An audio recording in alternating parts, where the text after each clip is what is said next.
Bonjour à tous, on se retrouve pour une nouvelle vidéo sur les jeux vidéo. On est sur le deuxième jeu de Wii U de la série, Mario Kart 8, un jeu très connu, enfin une licence très connue. C'est un jeu qui est sorti en mai 2014 sur Wii U, qui a été développé par Nintendo et Bandai Namco. Euh, Édité, j'ai pas noté, mais ça doit être édité par Nintendo aussi, je pense. J'ai oublié de le noter et ça, je m'en souviens pas parce que en général, je fais quasiment toutes mes vidéos de mémoire. Il y a quelques trucs dont je sais que je vais oublier que je me note. Là, comme par hasard, je savais que j'allais oublier, je l'ai pas noté. Donc désolé, j'ai pas l'éditeur. Je suppose que c'est Nintendo, mais je ne suis pas sûr. On est sur un jeu de course, un jeu de course de cartes qui reprend les personnages de Mario comme sur Mario Kart Wii. On a ici 30 personnages jouables, plus 6 qui s'obtiennent en DLC pour un total de 48 circuits, donc 48 courses, donc beaucoup plus de personnages et de courses que sur la version Wii. On va aussi avoir plus de cartes et de choses à modifier dans nos cartes que la version Wii. On a une version remaster qui est sortie en 2017 sur Switch, la version Mario Kart 8 Deluxe, donc qui n'est pas une version que j'ai, mais qui est globalement plus ou moins le même jeu, même s'il y a quelques petits ajouts, quelques petits rééquilibrages, notamment en mode bataille, etc. C'est un jeu qui a été fortement apprécié déjà par sa série. Mario Kart, c'est une série qui plaît beaucoup. C'est un jeu qui est agréable, qui est familial, qui se joue à plusieurs ou en solo, avec des choses à débloquer, de la rejouabilité relativement infinie. On est sur un jeu qui est très bon à ce niveau-là et qui a été du coup salué pour ses graphismes, sa fluidité et son gameplay. En revanche, voilà, l'utilisation du gamepad a beaucoup fait parler et moi-même je le regrette. C'est clairement une utilisation limitée. Enfin, ça limite clairement nos possibilités. C'est pas quelque chose que j'apprécie particulièrement. Le mode bataille a été pas mal descendu aussi. J'ai personnellement pas mal joué au mode bataille sur DS et sur Switch. J'ai jamais joué sur Wii U, donc je me permettrai pas d'en parler en particulier. On a une compatibilité figurine Amiibo et on a des notes sur ce jeu qui vont de 16 à 19. Personnellement, je lui donnerais une petite note de 15 à cause du gamepad et du fait que c'est sur Wii U. La Wii U, c'est quand même une console qui a vécu très très peu de temps. Peu de personnes l'ont acheté, peu de personnes l'ont encore, peu de personnes y jouent encore, avec peu de jeux dessus et peu de jeux intéressants dessus, en comparaison avec la Switch ou la Wii, ou même en comparaison avec tout ce qui va être Play, Xbox, etc., qui ont une durée de vie plus longue, qui sont des consoles plus intéressantes que la Wii U. Donc je lui donnerai un 15 maximum à cause de ça. C'est un jeu qu'on retrouve entre 6,99€ d'occasion et 40€ neuf. Donc un jeu qui coûte moins cher que Mario Kart Wii, un jeu qui coûte moins cher que Mario Kart sur Switch. Pour les raisons que j'ai évoquées plus tôt, c'est que la Wii U n'intéresse personne de manière générale. Donc vous pouvez le retrouver pas cher du tout. À 6,99€, c'est un jeu que je vous conseille. Au-delà de 10€, je vous conseillerais plutôt la version Wii ou la version Switch. Pourquoi la version Wii? Parce que même s'il y a moins de choses à l'intérieur et que ses graphismes sont moins beaux, il y a plus de possibilités.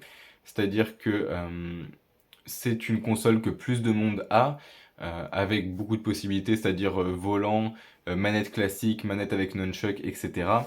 Là, c'est des choses qu'on va retrouver aussi. On peut jouer au gamepad, à la manette plus nunchuck, à la manette pro, au volant et à la manette Wii U. Donc ça fait quand même beaucoup de possibilités. Mais c'est une console que personne n'a et sur laquelle personne ne joue. Ce qui n'est pas le cas de la Wii. En plus de ça, la Wii c'est une console qui est très connue des parents en comparaison de la Play ou de la Switch, dans le sens où ils savent qu'il va y avoir moins de jeux de type Call of, etc.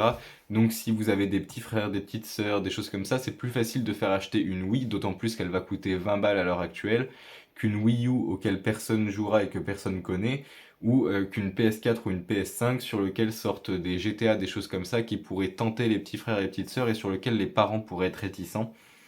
Donc je vous conseillerais plutôt la version Wii, qui est en plus une version beaucoup plus emblématique. Voilà, tout simplement. Autrement, je vous conseillerais la version Switch avec la version remaster, donc Mario Kart 8 Deluxe, qui est plus intéressant et qui est sur une console plus intéressante.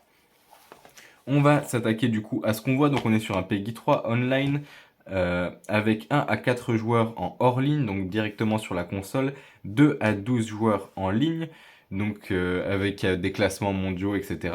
Même si, comme je le disais, sur Wii U, personne ne joue, donc je pense que le classement mondial doit être un petit peu vide. On retrouve à l'arrière, sur les murs, la tête à l'envers, faites la course sans aucune limite, en plein de langues différentes. Des petites illustrations qui sont très sympas, des nouveaux objets, la fleur boomerang, le super klaxon et la plante piranha. Piloter à l'ancienne ou avec le gyroscope, partagez vos vidéos de temps fort, affrontez en ligne jusqu'à 12 joueurs. On a la MK TV, donc la Mario Kart télévision, et le volant qui est revendu, donc qui ressort pour une nouvelle édition pour être revendu sur Wii U. Honnêtement, réutiliser ceux de la Wii, ce sera bien plus simple. Si on retourne ici, on a donc la belle illustration de Mario Kart 8. On retrouve une illustration qui est différente sur le CD et qui fait plaisir, c'est une belle illustration.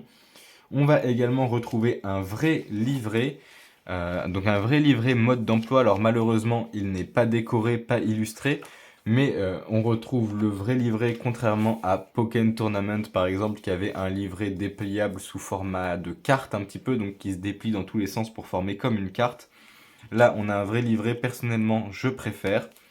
Et on va avoir des petits documents en plus qui sont relativement inintéressants, mais qui sont illustrés et décorés. Donc on a le guide rapide de Mario Kart 8, voilà, qui est pas si rapide que ça selon moi, mais parce qu'il est en plein de langues différentes. En fait, on passe plus de temps à chercher sa langue qu'autre chose. Voilà, donc qui est plutôt joli quand même s'il est petit et dans un format particulier, j'aurais préféré un petit livret. Et on a ici, pour une raison qui m'est inconnue, le guide rapide de Super Mario 3D World, qui est potentiellement là pour faire de la pub à Super Mario 3D World. C'est-à-dire que si ça te donne envie d'y jouer ou de l'acheter, peut-être que tu dépenseras un peu plus chez eux. Donc je pense que c'est uniquement en termes de pub, d'autant plus que ce jeu-ci, je l'ai acheté neuf à l'époque, à sa sortie. Donc ça fait maintenant un moment et c'était directement dans la boîte. Donc je pense que c'est une pub. On a globalement fait le tour. C'est un jeu appréciable. Je vous dis merci à tous et bonne journée.